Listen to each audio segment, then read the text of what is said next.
Dayan zaman oyan beşer, asiliğin sonu meşer. Eşitsin her el oba şehir, xilas təkcə İsa'dadır.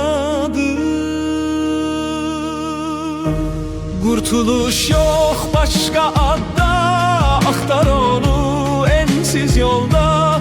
Cevap yoksa dualarda, seda onun adındadır.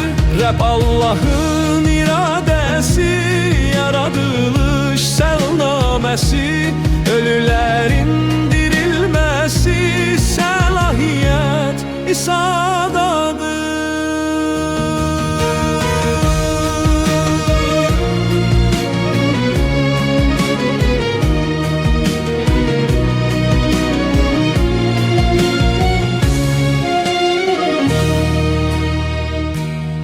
Kurtuluş yok başka adda, aktar onu ensiz yolda. Cevap yoksa dualarda, seda onun adındadır. Günah verer ölüme ferman, zamanın var Mesih'e iman. Temizler seni müqəddəs qan, bəraətin bağışlanma İsa'dadır. Kurtuluş yok başka adda, aktar onu ensiz yolda. Cevap yoksa dualarda, seda onun adındadır.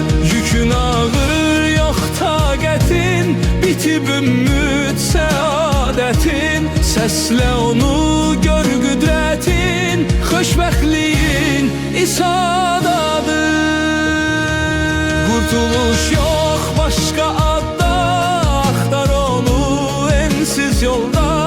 Cevap yoksa dualarda, seda onun adındadır. Dar kapıdan girin, çünkü ölüme aparan kapı geniş ve yolu enlidir. Bu kapıdan girenler çoktur, ama hayata aparan kapı dar ve yolu ensizdir. Onu tapanlar azdır. Kurtuluş yok başka adda,